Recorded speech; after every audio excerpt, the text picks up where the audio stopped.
travaillé vraiment parce que j'ai souhaité et j'ai tout fait pour interroger 51 femmes et 51 hommes et l'objectif a été atteint. On a une diversité aussi des entités dans lesquelles ces équipes travaillent, à la fois des grands groupes, des PME, des organisations publiques ou privées. Bon, je vous laisse lire des associations, des entreprises familiales, même une entreprise libérée. En termes de taille d'équipe, les personnes interviewées géraient entre 2 et 100 personnes en management direct.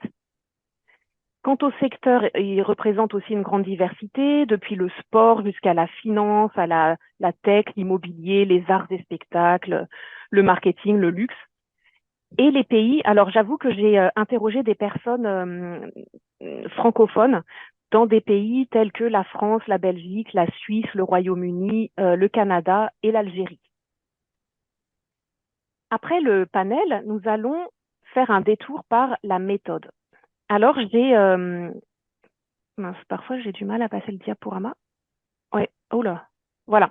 Donc ma méthode a suivi 3 axes. La confidentialité.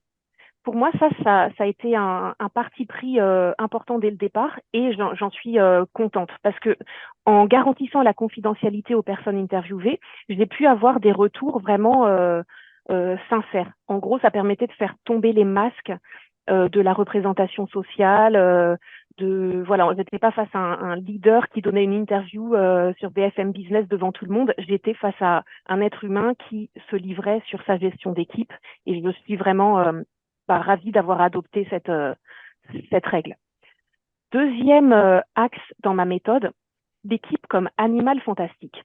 Alors là, j'avoue que j'ai pris un risque, hein, parce que quand j'ai demandé aux personnes si elles acceptaient d'être interviewées, j'ai dit, est-ce que vous accepteriez de parler de cet animal fantastique qu'est l'équipe, à savoir quelque chose d'hybride, de singulier, de parfois illusoire. Eh bien, figurez-vous que ce mot, cette expression, cette métaphore n'a jamais choqué personne. Donc, c'est à croire que la bizarrerie des équipes est finalement une banalité. Et enfin, mon troisième axe lors de cette enquête a été de faire un focus sur l'équipe. J'ai bien précisé à chaque personne, je vais vous interroger sur le fonctionnement d'équipe et non pas sur vous en tant que leader, que manager, que responsable de l'équipe. Alors voilà pour notre première partie qui décortique un peu les coulisses de l'enquête. Maintenant, on va passer au vif du sujet qui est quels sont les enjeux du collectif au travail, avec tout un nuancier de réponses. Ce que je peux vous révéler peut-être encore sur les coulisses, c'est que pour obtenir les réponses des interviewés sur les enjeux de leurs équipes, ce qui n'est pas facile à livrer comme ça, j'ai posé les questions suivantes. J'ai demandé qu'est-ce qu'une équipe qui fonctionne pour vous? J'ai demandé, selon ces critères que vous venez vous-même de me décrire, est-ce que vous pensez que votre équipe fonctionne? J'ai demandé aussi, encore suivant cette métaphore de l'animal fantastique, il y avait une épine dans le pied de votre équipe animal fantastique, quelle serait-elle? En leur expliquant, épine dans le pied, c'est quelque chose qu'on aimerait soulager, soigner, retirer. Voilà. Et enfin, ma petite recette secrète, je leur ai posé en fin d'interview une question bonus inversée. En gros, pendant l'interview, pendant les 29 premières minutes, c'est moi qui posais les questions aux gens. Et pendant cette dernière minute d'interview, je leur ai proposé de me poser une question, donc soit sur quelque chose qui semblait vraiment important à leurs yeux concernant l'équipe et qu'on n'avait pas abordé pendant l'interview, soit sur une question qui s'était toujours posée sur le fonctionnement d'équipe, ou bien une question sur le coaching d'équipe qui est mon cœur de métier. Et là, lors de cette dernière question bonus inversée, c'est souvent à ce moment-là que j'ai eu les plus grandes révélations ou vraiment les pensées profondes. Alors maintenant, on va démarrer dans ce nuancier de réponse avec la réponse A. Donc, quand je vais demander alors quelles sont quelle est l'épine dans le pied de votre équipe, ben, pas mal d'interviewés m'ont dit tout va bien, merci. Là, cette citation, elle illustre parfaitement ces propos. Aujourd'hui, je suis super satisfait. D'une organisation en râteau, on est arrivé à quelque chose de super 2 ans après. Mon indicateur, ma santé mentale va super bien.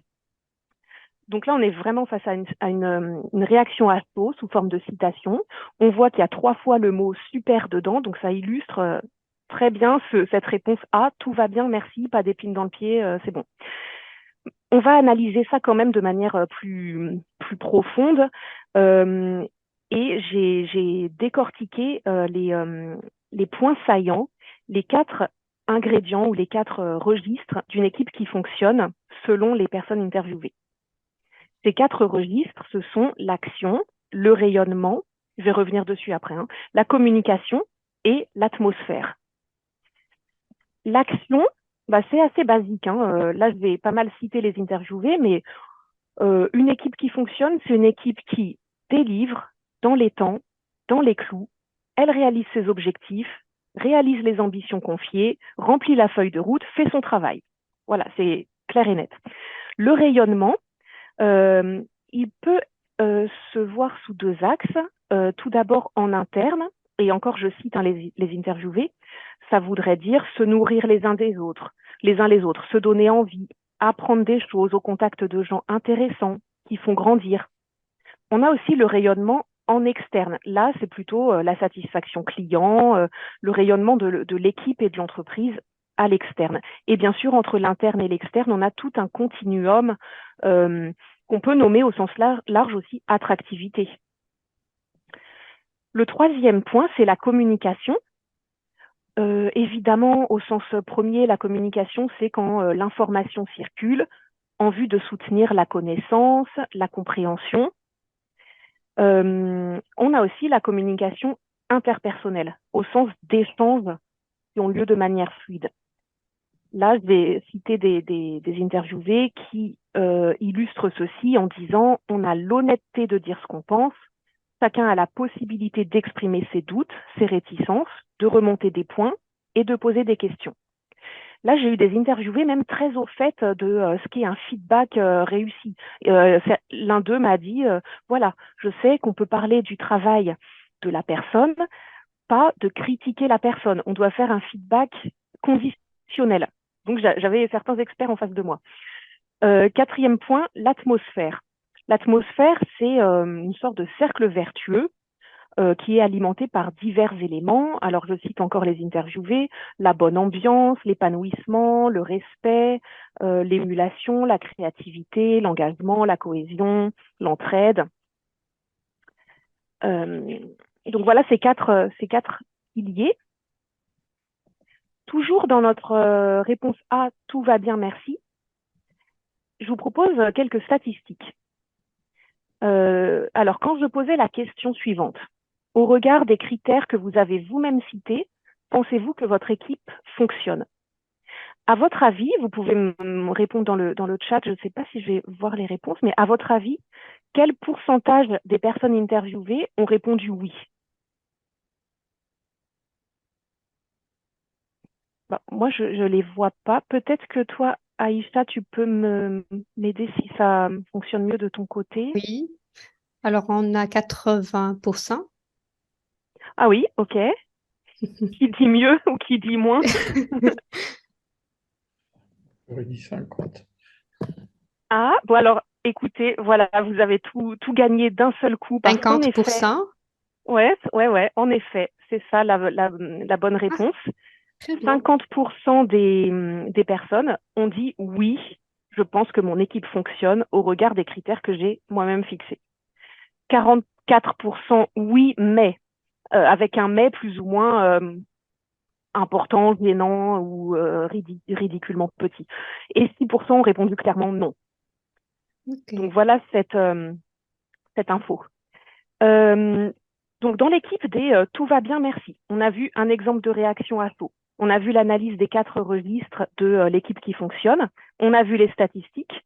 Et maintenant, je suis sûre que vous avez tous envie d'écouter une belle histoire vraie d'une vraie équipe dans la vraie vie. Moi, dans le livre, là, équipe NF, évidemment, j'en propose plusieurs des histoires. Vraiment, but, c'est pas de mettre le doigt sur ce qui fonctionne pas, les dysfonctionnements uniquement. Il y a beaucoup d'histoires de réalisation positive. Donc, ce soir, j'ai fait une liste de 7 histoires. Je vais vous en raconter une et on va vous proposer avec Aïcha une méthode de vote pour que vous choisissiez l'histoire de ce soir. Sachant qu'après, si vous êtes vraiment hyper curieux, bah, évidemment, vous pouvez lire le livre ou bien pendant le temps de questions-réponses, je peux vous en proposer d'autres, hein.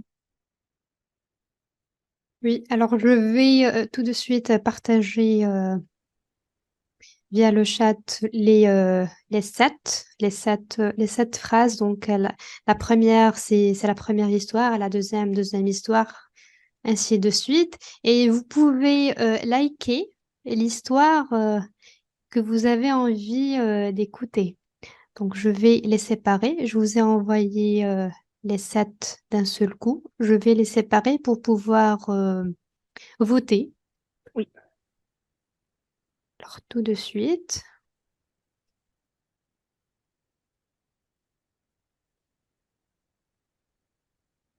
Voici la première.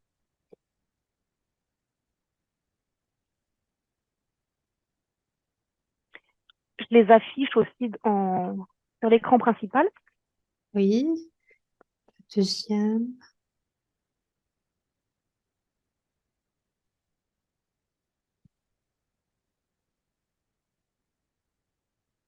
Oula.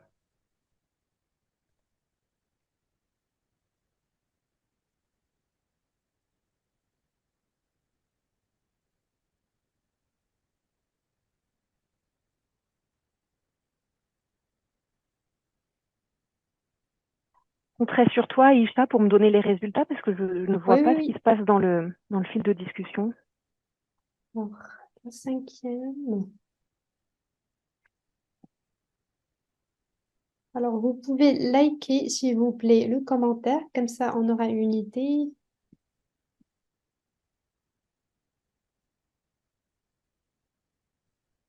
sur l'histoire qui a eu le plus de votes.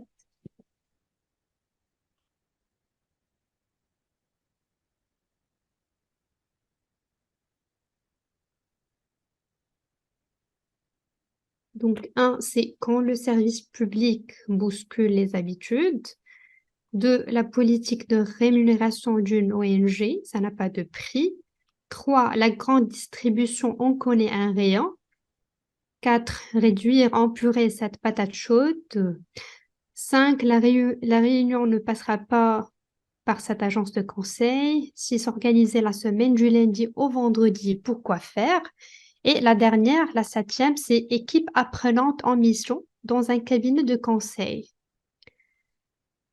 Alors, vous pouvez cliquer sur la phrase que vous voulez, la phrase qui reflète l'histoire que vous voulez écouter. Comme ça, on aura une idée sur le vote. Alors, 5, on a 2, 5.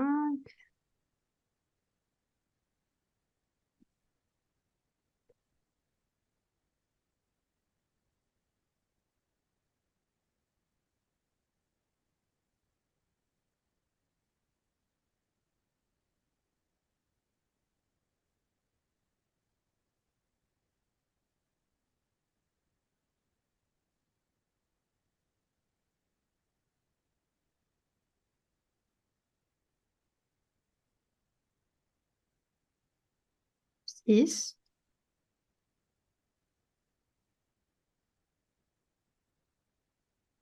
Peut-être que si certains écoutent depuis un téléphone, c'est peut-être plus compliqué.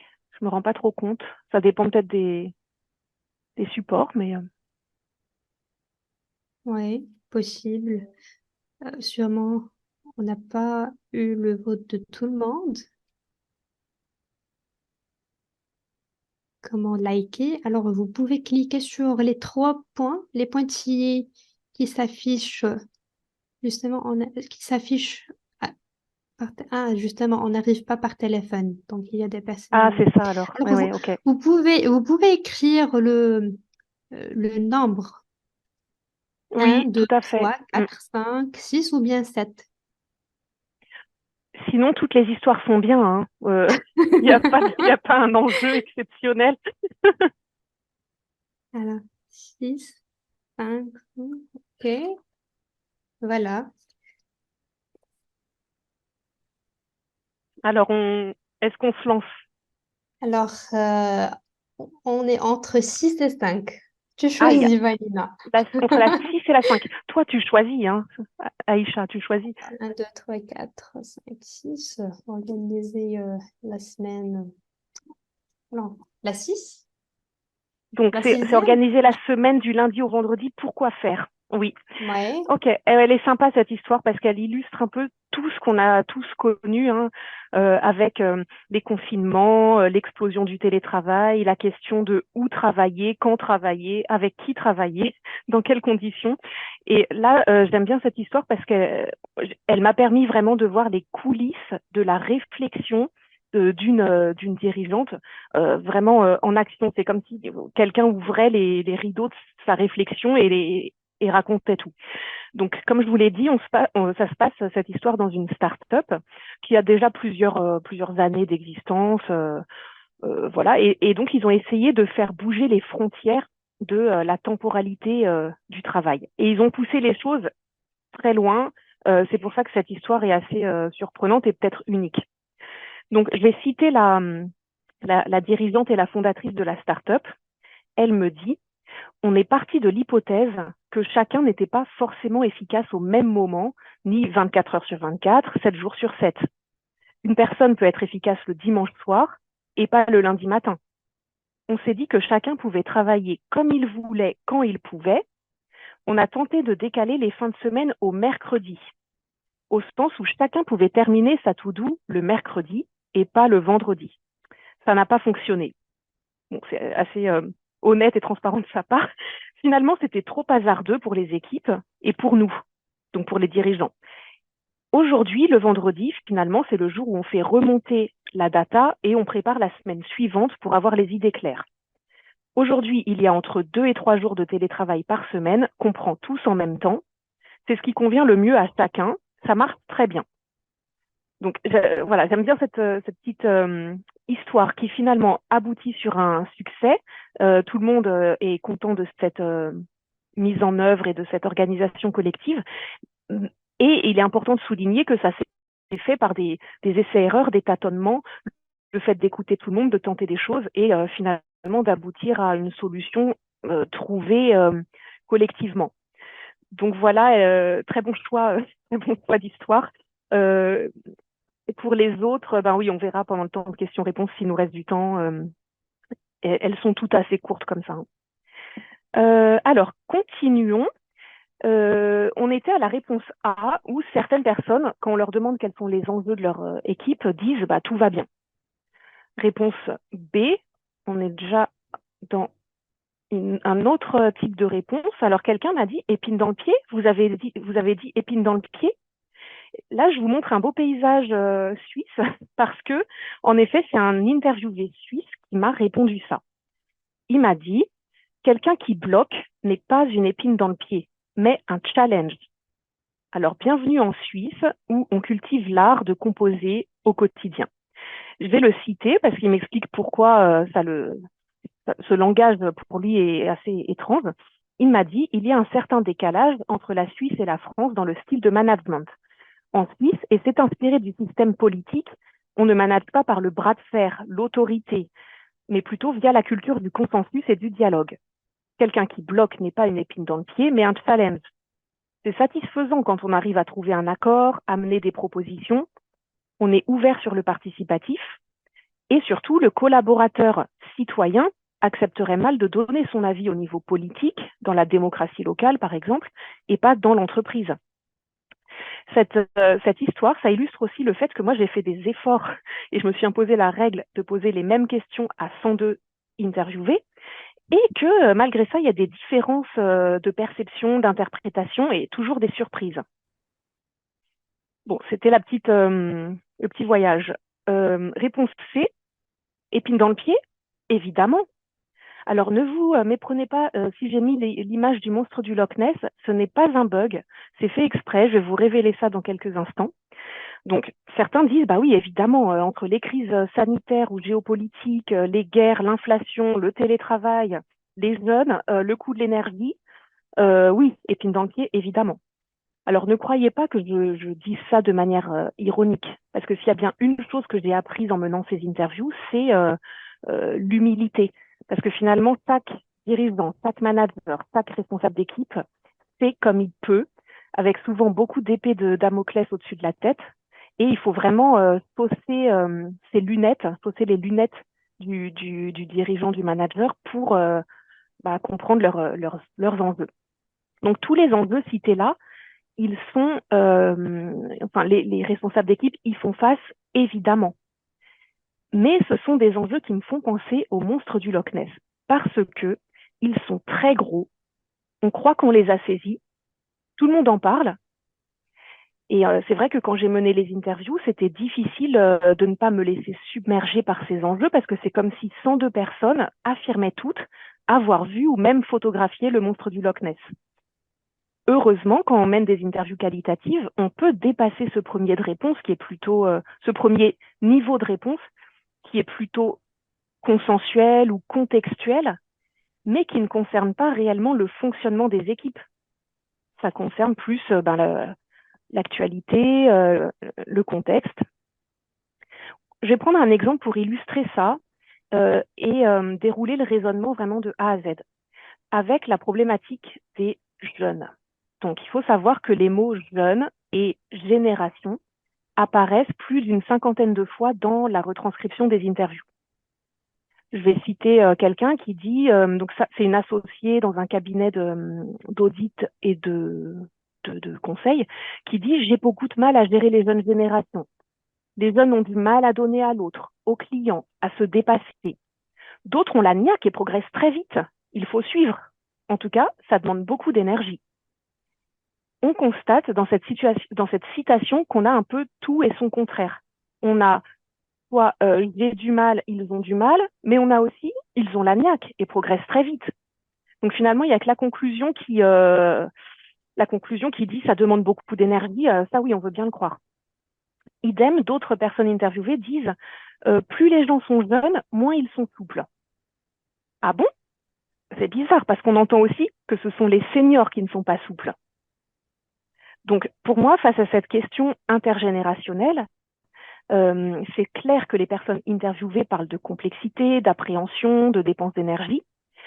Mais est-ce que ces doutes ne trouvent-ils pas leur source plutôt dans les interrelations en équipe plutôt que dans une manière d'aborder une génération, la génération, les jeunes? Pour mener cette réflexion, ce que je vous propose comme point de départ, c'est de se demander s'il est possible d'attribuer aux jeunes des caractéristiques identitaires homogènes. Et on voit que la recherche en sociologie notamment, montre que un agrégat statistique par tranche d'âge n'est pas un groupe social unitaire. C'est pas parce qu'on est né en 80, 90, 95, 2000 qu'on est un groupe social unitaire, homogène. Ce qu'ont les jeunes en commun, c'est le passage à l'âge adulte. Mais ça encore, c'est assez imprécis. Entre un Tanguy de 30 ans qui reste chez ses parents éternellement ou un jeune de 16 ans qui a déjà quitté le foyer, qui commence à travailler, on n'est pas dans le même contexte. Donc finalement, ce qui conditionne ce passage à l'âge adulte, c'est plutôt tout ce qui est influence et bagages économiques, sociaux, familiaux, culturels, plutôt que, encore une fois, l'année de naissance. Vis-à-vis du monde du travail en particulier, on a la population des jeunes qui est assimilée à des caractéristiques soit quasi pathologiques, le désengagement, l'insolence, la flemme, soit à des caractéristiques qui frôlent le déni, l'inventivité, la volonté de changer le monde. Et la plupart de ces constats ne sont jamais vraiment documentés. Généralement, en plus, ça ne coïncide pas vraiment avec la population des jeunes. On peut avoir des des seniors, des quarantenaires qui ne sont pas non plus désengagés ou au contraire qui ont envie de changer le monde. Enfin, il n'y en a pas une coïncidence pure et simple. Donc finalement, de manière pragmatique, ce qui serait le plus utile, ce serait certainement de se pencher sur le fonctionnement d'équipe et notamment les interrelations entre les personnes de l'équipe, plutôt que de chercher à maîtriser ou même à manipuler le jeune ou les jeunes. L'un des interviewés fait une remarque assez judicieuse et dit si les jeunes ont besoin d'un meilleur management, ça bénéficiera in fine à tous. Et une autre personne dit il va y avoir clairement des choses à inventer. Pour cela, il faut être capable de courage managérial. Bon, avec notre réponse D qui est la réponse suivante, on va quitter l'univers des évidences que je vais symboliser là par ce cher monstre du Loch Ness pour se diriger vraiment au cœur du fonctionnement d'équipe.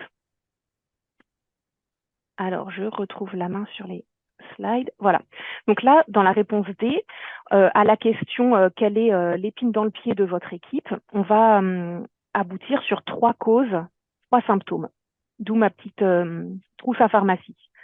Alors, vous voyez sur ce graphique les 3 causes. On a en bleu le manque de clarté organisationnelle, puis les interrelations faibles ou altérées, et enfin les problèmes managériaux. Là, en fait, pour vous repérer davantage, la base, c'est-à-dire les 100%, quand on additionne 40, 32, 28, les 100%, c'est l'ensemble des gens qui ont révélé avoir des dysfonctionnements en équipe. Tous ceux qui sont satisfaits, contents et tout, on ne les voit pas là, c'est normal. Donc, 40% des personnes ayant reconnu connaître des dysfonctionnements en équipe évoquent comme cause le manque de lisibilité, de cohérence de l'organisation, un manque de clarté qui empêche l'équipe de se projeter. Ils vont dire, par exemple, l'équipe vivote. Ils vont dire, s'il y a un projet commun, s'il existe un projet commun, il peut parfois sembler flou ou incompris. Le corollaire de tout ça, c'est qu'on a une surcharge de travail, un manque d'anticipation, de priorisation, des frottements.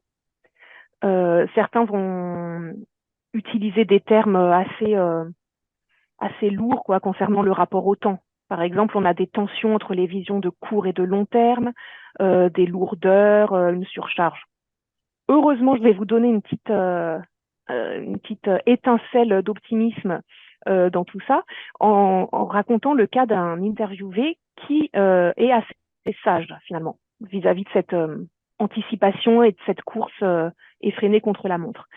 Lui, c'est un manager d'une vingtaine de personnes en management direct. Après, il y a beaucoup de coups pyramidales sous son scope, dans une start-up en hyper croissance. Et donc, malgré ce rythme effréné de la start-up en hyper croissance, il dit « Je préfère rater des dossiers, mais prendre le temps de créer des méthodes qui s'optimisent constamment. » Donc, j'ai trouvé ça assez sage de prendre de la hauteur comme ça. Donc, un autre va dire « Être réactif, ok. Stupide, non. » Bon, ça permet aussi de relativiser. Le deuxième camp de cause au dysfonctionnement des équipes, c'est quand l'équipe n'est pas un collectif, mais seulement une somme d'individus. On a des liens interpersonnels qui ne se sont pas développés ou qui ont été altérés par la défiance, les préjugés, le mépris. Certains citent les rumeurs, les non-dits, les silos. Et même pour quelques rares responsables d'équipe, il n'y a pas de lien. Les membres de l'équipe sont des étrangers les uns pour les autres. Quelques-uns vont décrire aussi l'existence de chapelles, de tensions. Alors, il y en a aussi qui sont très créatifs. J'ai encore envie de vous donner une petite lueur d'espoir. Quelques-uns sont très créatifs et essayent justement de recréer du lien et de l'imprévu, même quand on est dans des situations de travail hybrides, présentiel, distanciel, etc. L'une des interviewées a créé, par exemple, des random coffee. Donc, elle a organisé une sorte de tirage au sort où 2 personnes de l'équipe qui n'ont pas l'habitude de se croiser, de travailler ensemble, vont se tirer au sort l'une l'autre pour prendre un café ou autre boisson, hein, réelle ou virtuelle, et échanger alors que ce n'est pas une habitude pour ces personnes, pour justement recréer de l'imprévu comme si elles se croisaient dans le couloir, à la cafette. Donc voilà, c'est une petite illustration. Et enfin, la troisième cause de problèmes de dysfonctionnement d'équipe, ce sont les problèmes managériaux. Évidemment, beaucoup de managers se sentent seuls, se sentent pris en sandwich, schizophrènes entre la direction et l'équipe qu'ils doivent toujours tout de même fidéliser, tirer vers le haut, motiver. Il y a beaucoup de managers qui disent, enfin qui reconnaissent n'avoir pas été assez formés au management, avoir des problèmes de délégation, d'appréhension, de lassitude. Et tout ça, évidemment, en miroir, ça pèse lourd sur le collectif. Voyons maintenant les symptômes. Alors, les symptômes, c'est, pour résumer, là où ça fait mal. Donc, évidemment, au niveau individuel, mais aussi au niveau de l'exécution, c'est-à-dire la bonne marche des affaires, et enfin au niveau du collectif pris comme un tout. Au niveau individuel, je vais rien vous apprendre, mais beaucoup de personnes interviewées citent évidemment des souffrances physiques ou mentales qui dépassent souvent le cadre du travail, avec les burn-out, fatigue, stress, blessures dans certains métiers, usure, surcharge mentale. Et la personne qui manage n'est pas épargnée par tous ces constats. D'ailleurs, beaucoup de managers se posent la bonne question, enfin une bonne question qui est celle de la juste et de la bonne distance managériale à adopter entre subordination et autonomie, entre autorité et sympathie. Ça, c'est une question qui est souvent revenue. Alors, on voit que les managers se posent beaucoup de questions. Certains trouveront, je l'espère, mais pour l'instant, à l'heure des interviews, étaient assez résignés. Certains ont utilisé des mots comme détestation ou horreur pour qualifier leur travail, ce qui est assez fort. Et d'autres, au contraire, étaient très déterminés, voire acharnés. Bon, reste à voir jusqu'où ils peuvent être déterminés et acharnés dans leur rôle managérial. On a aussi comme symptômes des problèmes d'exécution et de bonne marche des affaires, avec, quand une équipe dysfonctionne, des lenteurs, des lourdeurs. Certains ont envie de secouer leur équipe, un flou, des décisions prises dans le doute. Il y a beaucoup de questions qui sont revenues autour de ce flou concernant les rôles et les places, la délégation. Et troisième symptôme constaté, donc ça se passe au niveau du collectif. Quand le collectif se considère comme un tout, certains symptômes des dysfonctionnements vont concerner des mauvaises habitudes qui sont très ancrées, une souffrance au travail. Un interviewé disait la souffrance, c'est contre-productif. Certains parlent de dévalorisation collective. D'autres parlent encore, là c'est extrême, d'une gangrène ou même de la guerre. Donc évidemment, le collectif n'est ni efficace ni attractif lorsque toute son énergie est dépensée dans de telles tensions. C'est comme un interviewé qui dit on a deux commerciaux dans la même équipe qui ne se parlent pas alors qu'ils ont des clients similaires. C'est sûr que le dysfonctionnement là a des conséquences lourdes. Certains, à l'inverse, vont prendre le taureau par les cornes. Je pense à un cabinet, c'est encore mon anecdote lueur au bout du tunnel. Je pense à un cabinet de recrutement qui a pris le taureau par les cornes et qui a décidé de refaire un onboarding pour tout le monde, même pour les anciens membres de l'équipe. Je devrais d'ailleurs me renseigner pour savoir si, quelque temps après l'interview, ça a porté ses fruits, mais en tout cas, c'est une approche originale. On va maintenant aborder la troisième partie, parce que je ne peux pas vous laisser sans parler de solutions. Petit préambule avant de parler des solutions.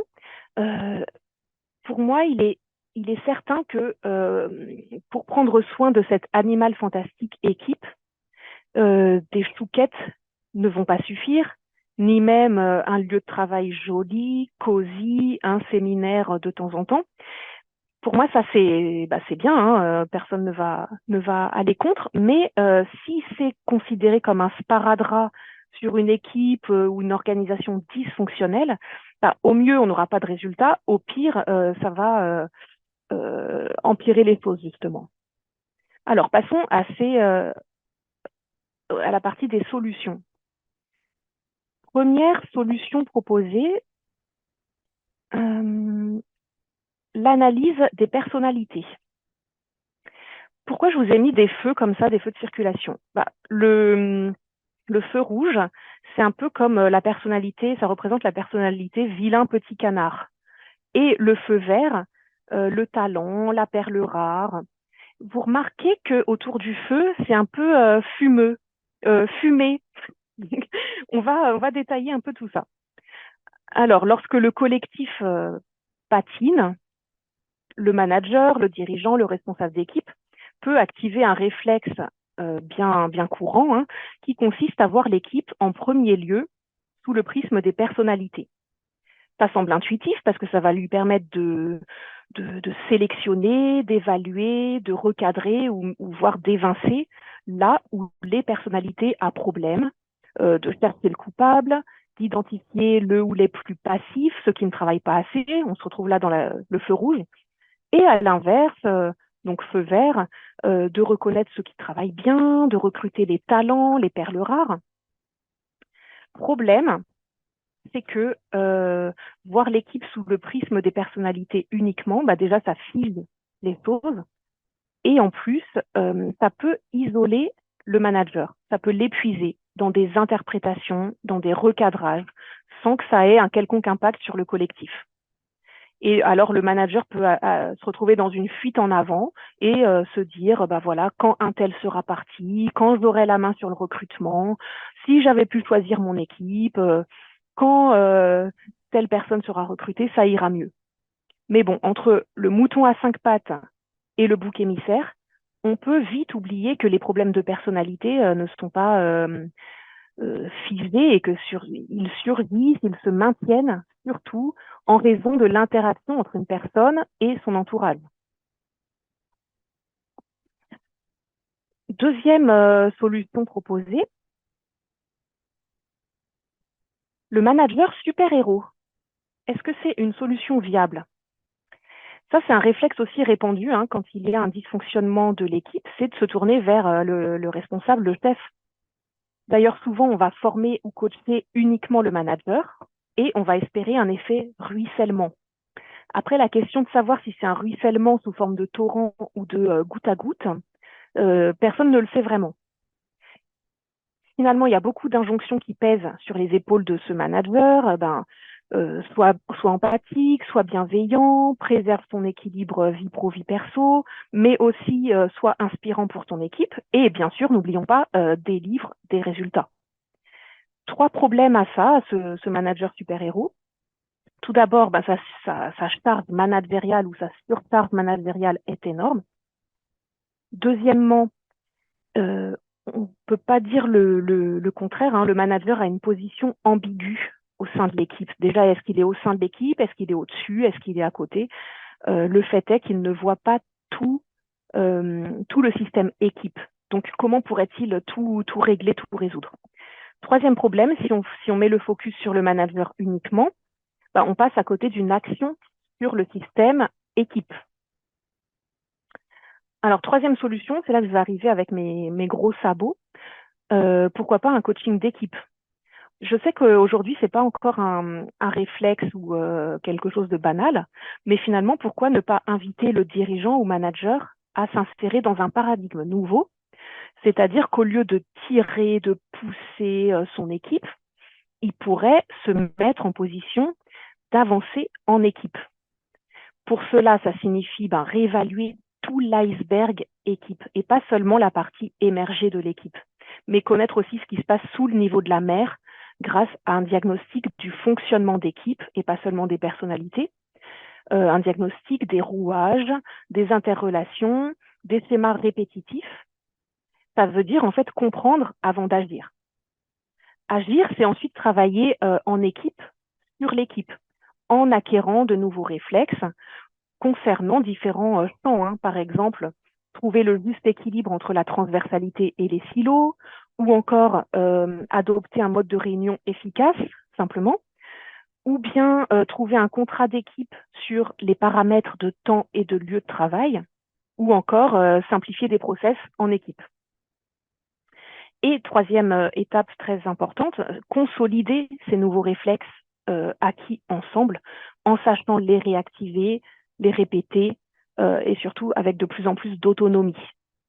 Bon, en tout cas, c'est ce que moi j'essaye de favoriser quand j'interviens en équipe et pour des résultats plutôt concluants parce qu'avoir sorti du collectif quelque chose de collectif tel que des nouveaux réflexes de travail, c'est toujours une satisfaction.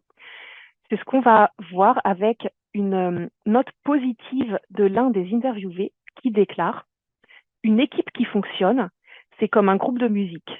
Ils suivent la partition, c'est vrai, mais surtout, ils jouent ensemble pour que ça sonne.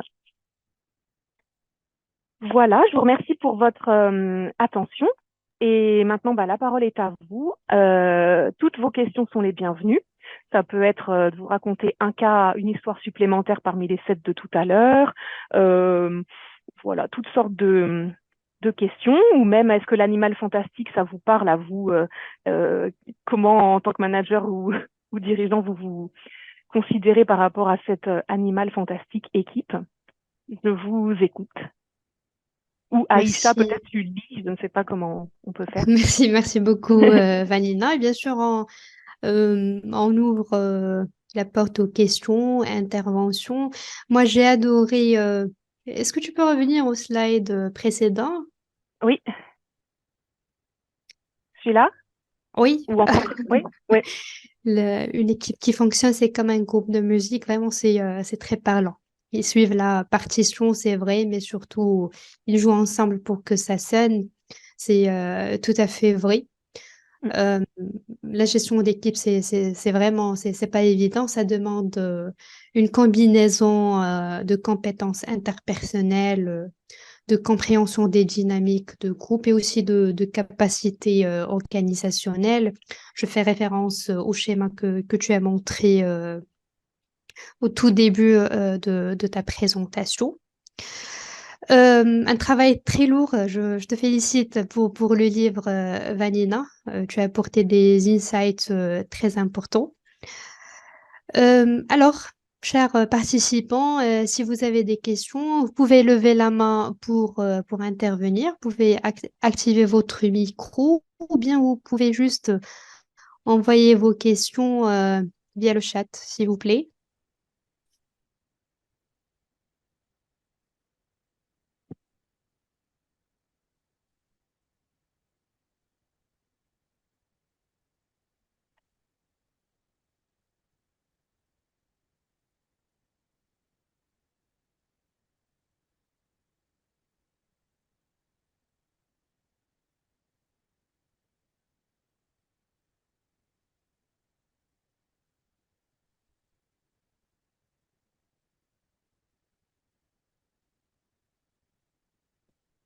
Pour la nationalité des interviewés, Vanina, des Français, des Suisses aussi, donc les deux nationalités uniquement, ou bien tu as Oui, aussi pu voir d'autres personnes? oui, il y a aussi, donc les pays représentés, c'est France, Belgique, Suisse, Royaume-Uni, Canada, Algérie. D'accord, même l'Algérie, c'est bien. Donc, ça Ouais. serait intéressant de prendre quelques témoignages marocains. Donc, si quelqu'un veut partager avec nous son expérience dans la gestion des équipes, bien des challenges, Vanina pourra bien répondre à vos questions aussi. Vous verrez je rebondis un peu sur ce que tu dis, le temps de laisser aux participants l'inspiration à venir. Vous verrez dans le livre, il y a des récréations illustrées. Donc, ce sont des parties sur des thèmes un peu qu'on ne pouvait pas vraiment caser dans le livre, mais que j'avais envie quand même de montrer parce que c'est assez intéressant. Il y a une petite illustration et récréation sur l'esprit d'équipe autour du monde. Et donc, il y a certaines personnes qui se sont livrées vraiment sur l'interculturel. Donc, on voit cet interviewé suisse Il y a une autre personne qui est en Belgique et qui a dit, bah, nous, en Belgique, on a deux langues. Donc, évidemment, il y a des clans qui s'étaient créés autour de ça sans qu'on puisse, enfin, par habitude, quoi. Et quand on s'est rendu compte que ça créait des dysfonctionnements et c'était déjà bien ancré. Donc, elle a dit ça. Un autre qui travaille dans une agence européenne, lui, il est près de je crois qu'il est aussi en Belgique ou peut-être Bruxelles. Enfin, lui, c'est une agence européenne qui dit, ben, on a des équipes multinationales, évidemment. Et alors, pour concilier les Européens du Nord et ceux du Sud, c'est ça le plus gros challenge. Euh, donc, voilà. Mais en général, les gens n'ont pas, quand on parlait du fonctionnement d'équipe, ils n'ont pas trop apporté l'aspect, comment dire, comme s'il y avait, enfin, ils n'ont pas trop apporté de clichés énormes ou de poids énormes qui leur pesaient Mm. sur les épaules. Ils m'ont pas dit, bah, comme on est dans tel pays, ça se passe comme ça. C'était plutôt voilà, des anecdotes, des choses à prendre en compte, mais pas une influence énorme sur le fonctionnement d'équipe en tant que tel. D'accord. À travers les 102 interviews que tu as réalisées, Vanina, qu'est-ce qui t'a marqué le plus Ouais, euh, ça c'est une en tant que bonne coach question. Oui, d'équipe? ouais, ouais, ouais. Bah, alors, il y a l'alarme à incendie qui sonne chez moi. Je sais pas si vous entendez, mais bon, mon mari va Non? l'éteindre. Voilà, ça doit être la cuisson d'un truc, mais tout va bien. Oui, ce qui m'a marqué déjà, bah, c'est cette fameuse humilité à adopter, parce que c'est vrai que chacun fait ce qu'il peut. Les managers que j'ai interrogés, ils sont pas du tout dans les clichés, dans voilà, je vais être manager coach et ça va tout régler, dans il faut que je sois le leader inspirant et c'est bon, tout sera magique. Ils sont pas du tout là-dedans. Ils ont vraiment un niveau de maturité et de réflexion Ouais. très poussé, mais ils ont aussi voilà la marche des affaires qui doit se poursuivre. Ils doivent délivrer, ils doivent produire. Il y a de l'urgence, ils sont pris sous tous les feux. J'ai même dédié une partie du livre à ceux qui ne pouvaient rien faire parce que parfois, pour des raisons soit historiques, soit réglementaires, soit politiques, soit on est dans une administration très lourde, soit des raisons financières. Parfois, on a ce plafond de verre structurel qui fait que il est impossible d'améliorer les choses dans une grande ampleur. Et donc ça, c'est des personnes qui vont trouver tout de même des interstices pour améliorer le fonctionnement d'équipe, mais qui pourront pas aller contre une réglementation hyper lourde, des demandes de reporting très très pesantes de la part des actionnaires. Voilà, parfois cette superstructure fait que les gens sont limités. Donc ça, c'est quelque chose pour lequel moi, j'ai pas de réponse magique, eux non Mm. plus, et je sais pas si quelqu'un les a. Donc ça m'a marqué. Euh, Il y a des réflexions, mais très poussées. Parfois, je me dis comment les gens, en 30 minutes d'interview, ont pu aboutir à quelque chose d'aussi poussé. Par exemple, une fondatrice dirigeante d'une start-up qui dit je suis consciente qu'en start-up, il y a une taylorisation des tâches. Il faut il faut que chaque équipe, même chaque personne, produise ça dans un temps limité pour le donner à l'autre. Chacun fait sa petite tâche. Enfin, c'est comme si on était à l'usine sur la scène de montage. Hein. C'est très séquencé, très contrôlé, beaucoup de reporting, surtout quand il y a des investisseurs tiers au capital. Enfin voilà. Donc on a cette grande taylorisation des tâches. Et elle dit, on a rajouté par-dessus ça du care, donc voilà, du soin, pour masquer ça. Donc, elle dit, en start-up, il y a beaucoup de baby-foot, les poufs colorés, les plantes, les paniers de fruits, pour masquer ce côté très euh, rigide, séquencé. Voilà. Je trouve que c'est une analyse très poussée, d'autant plus quelle est la dirigeante Mm. d'une start-up. Donc ça m'a impressionné, oui. D'ailleurs, j'aurais pu aller beaucoup plus loin que 102 interviews, hein, tellement c'était passionnant. Oui. Il y a Monsieur Mohamed Boumrah qui lève sa main pour poser une question, je crois. Voilà, donc je vous remercie d'abord pour moi, Boumrah Mohamed du Maroc. Je vous remercie d'abord pour la qualité donc de la présentation, de la simplicité donc des slides. J'ai été attiré aussi par le dernier slide, surtout le témoignage de monsieur qui parlait donc de la symphonie quelque part. Euh, de faire allusion comme quoi l'équipe doit être synchrone, Oui, justement pour que la mélodie arrive. C'est le vœu de tout un manager en fait. Mais ce que je voudrais dire surtout, c'est que vu l'expérience que j'ai dû passer les 30 dernières années à gérer des équipes, à être plus près donc des managers, des équipes, des chefs d'équipe et tout. On a essayé, entre autres, de faire autant que peu d'intégrer cette notion donc de franchise quelque part dans la relation entre chef d'équipe et équipe, manager, etc. Et on a été surpris.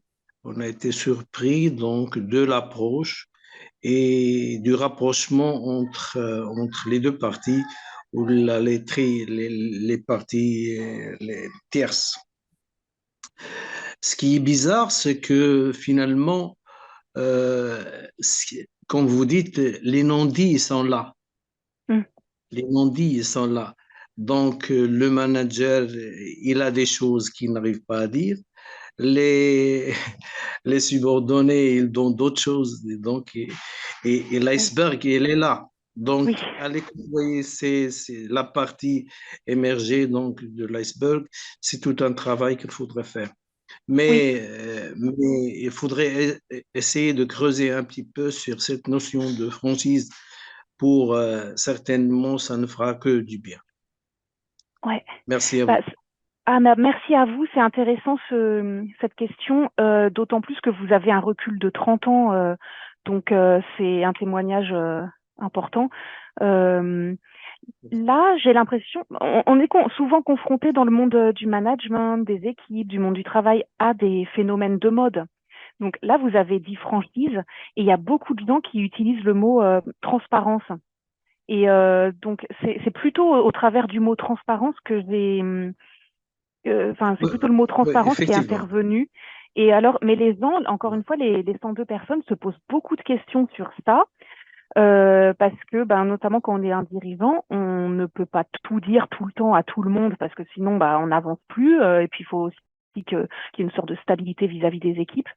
Et les personnes interviewées qui ont essayé d'être très, très, très transparentes sur des sujets un peu tabous, hein, comme parfois la rémunération, le projet de l'entreprise, l'actionnariat, la gouvernance, ces personnes sont parfois revenues en arrière en abordant plutôt les choses autrement et en ayant le goût de la transparence, mais pas forcément sur tout le temps, à tout le monde, plutôt sur le process.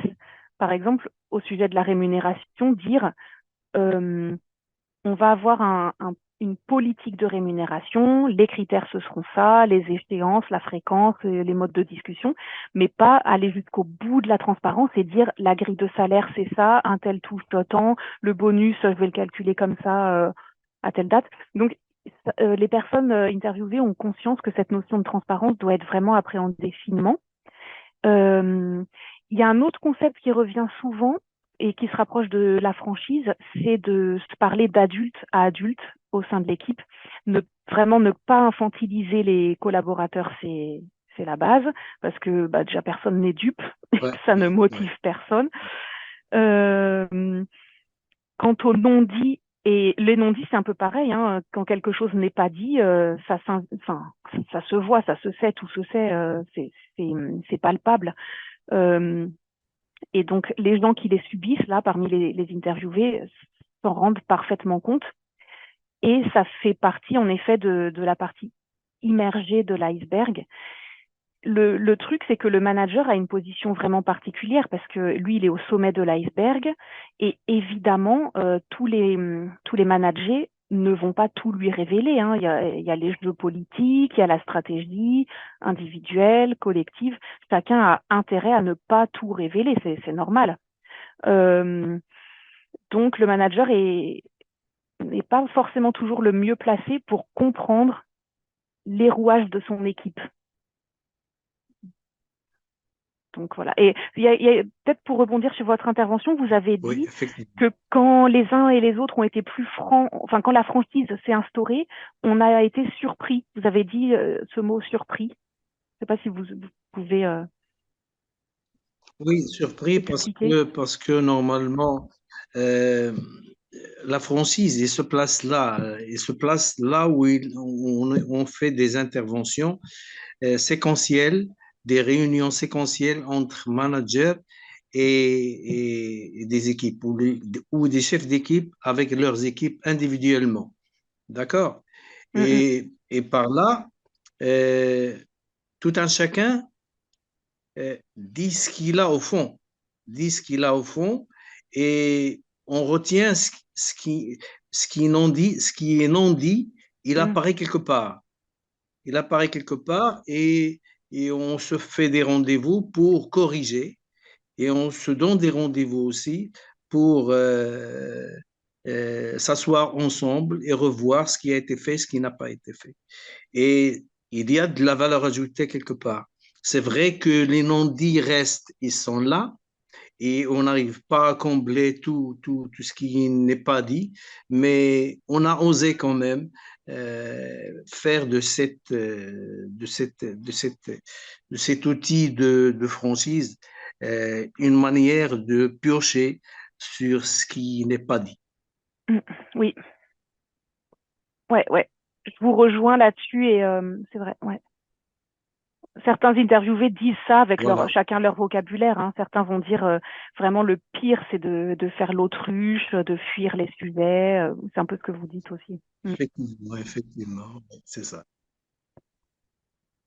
Alors, Je vous Vanina, remercie. j'ai deux questions. Merci, monsieur Abou. Alors, Vanina, j'ai deux questions de monsieur Boubkar. La première, est-ce que vous pouvez proposer des solutions pour gérer ou bien traiter avec un chef d'équipe qui ne communique pas Mhm. et qui ne met pas en place les moyens nécessaires pour atteindre les objectifs? Donc, pour ses collaborateurs, bien évidemment. Donc, ça, c'est la première question. Et la deuxième, c'est par rapport au contexte actuel qui est marqué, selon Monsieur Boubker, par une certaine toxicité. Donc, surtout avec la crise, la guerre et tout ça. Mm. Cette toxicité qui touche aussi les relations entre les équipes, que ce soit avec les coéquipiers ou bien avec les chefs hiérarchiques, nouvelles recrues, etc. Comment ça peut être géré au niveau de l'équipe? Ouais. Alors la première question, bah, c'est comment traiter avec un chef qui ne communique pas, qui ne donne pas les moyens pour réaliser les objectifs. Euh, alors déjà, je suis obligée de vous donner une sorte de petit préambule, quoi, de clé de compréhension. C'est que moi, je ne peux pas donner de recettes miracles. Là, si je disais ce soir, bah voilà, faut faire comme ça se fait en 3 points, c'est facile, voilà, bah non, là je me trahirais complètement parce que c'est pas mon éthique de travail. Ce que je peux simplement donner comme clé éventuellement, c'est que euh, encore une fois, je crois vraiment au fait que analyser simplement les personnalités comme quelque chose de très figé ne va pas mener bien loin. Parce que là, on a dit, bon, bah, le chef, apparemment, il a des défauts, hein. Je pense pas que du jour au lendemain, voilà, ce chef puisse devenir d'un coup communicant, parfait, un chef parfait, voilà. Donc, moi, ma stratégie, ce serait plutôt d'embarquer l'équipe, de faire travailler l'équipe, peut-être son équipe rapprochée ou son équipe projet, enfin ça dépend du contexte, et d'essayer d'embarquer tout le monde y compris le chef, parce que souvent, par la force du groupe, le fait de se fréquenter régulièrement, de faire des choses ensemble de manière récurrente et pas forcer ou une fois par an ou lors d'un rendez-vous semestriel, enfin ça suffit pas. Essayer d'embarquer l'équipe sur quelque chose de concret pour essayer de provoquer cette étincelle qui, on l'espère, fera réaliser à cette personne que collaborer, renforcer les liens, prêter de l'attention aux autres n'est pas si impossible, si effrayant, si difficile. Donc, ce serait ça la tentative que je mènerais, c'est de l'embarquer avec les autres au lieu de le traiter, entre guillemets, quoi, le guérir, parce que je pense pas que ce soit possible. Et la deuxième question, c'est donc dans un contexte qui est difficile, la personne a dit une toxicité du contexte, comment ça peut être géré? Mais alors là, j'ai besoin peut-être d'un peu plus de précision. Quelle est la question au niveau de l'ambiance, au niveau des relations, au niveau des opinions politiques ou... Alors, d'après ce que j'ai compris, si la personne veut bien rajouter des choses, bien sûr, tu peux intervenir, mais c'est sur le plan relationnel. C'est-à-dire que tout ce contexte difficile créerait des relations Oui, ça impacte les relations entre les chefs hiérarchiques et leurs collaborateurs, aussi entre les collaborateurs, les nouvelles recrues. Donc, comment ça peut être géré? Ouais, là, on est sur un sujet, peut-être que le thème, là, c'est la frontière entre le travail et l'environnement, quoi, l'écosystème dans lequel chacun évolue.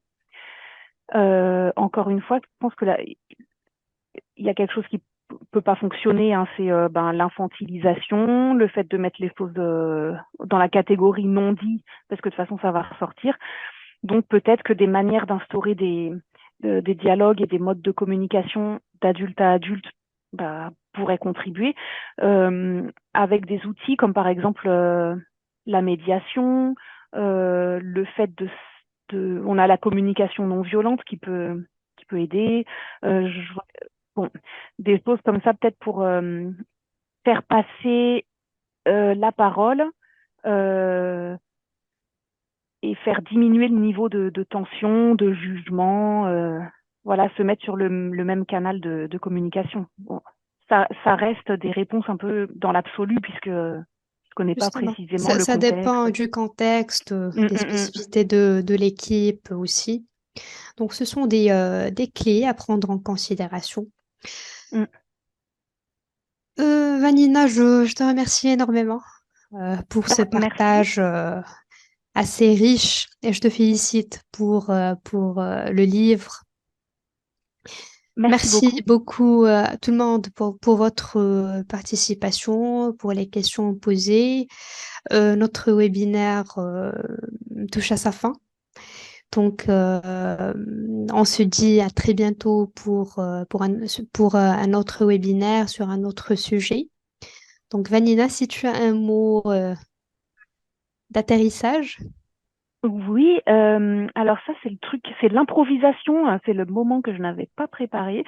Merci pour votre attention, merci à Aïcha pour ta confiance parce que c'est la deuxième fois qu'on collabore sur un Merci à toi. sujet. Donc merci encore pour cet accueil et n'hésitez pas si vous avez des questions qui vous viennent après quand vous serez plus sur le téléphone mais sur le clavier d'ordinateur à me les poser à mon mail, à mon adresse mail par exemple. Voilà, et je vous souhaite une bonne soirée à tous. Si vous voulez avoir le livre, vous pouvez l'acheter à travers Amazon, c'est ça? Tu as mis le lien, je crois, Vanina, donc... Je pense que le lien était dans l'invitation, mais sinon on le trouve sur Amazon, oui, en cherchant par le titre Par ou le mon nom titre, de famille. Oui. oui. Super, donc je vous souhaite tous une bonne fin de soirée et on se dit à très bientôt, Vanina. Merci beaucoup. Merci, bonne soirée. Au revoir.